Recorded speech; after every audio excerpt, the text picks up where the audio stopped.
Luckily, we have great relationships with several of the multi-engine examiners in the Northeast. So the average, as I say, is that we can get people done in 6 days on the typical Thursday to Tuesday schedule. I don't think we could do it if we didn't have the DA42.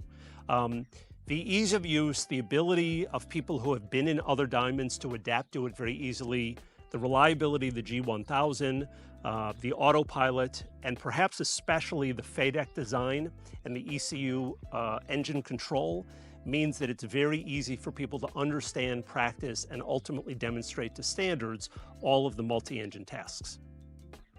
As you can see, for the rear seat of a 4-seat aircraft, this is actually pretty spacious.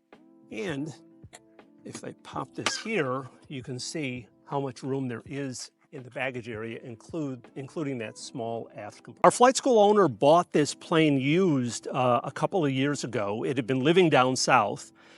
This one happens not to have the de-icing system installed. We knew that was fine for us because we're generally just using this for local training operations. But at some point, if we were converted to cross-country missions, we would add it.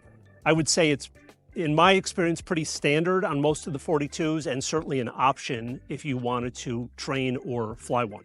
As a matter of fact, the other 2 DA42s in our fleet do have the de-icing system. This cockpit setup should look familiar to anyone who's flown either the avgas or the diesel single-engine DA40, the DA40-180 or the DA40NG.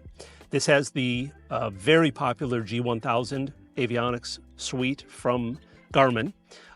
So on the left side, the primary flight display, we've got all of our typical, what used to be steam gauge 6-pack instruments represented, as well as a lot of other useful data, inset maps, outside air temp, things like that.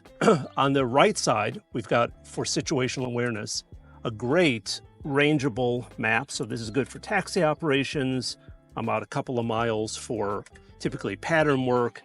And then as we start going places on cross countries, I might be at 5 miles out or 10 miles out, depending on how widely I want to scan the area in which we're operating and where we're going.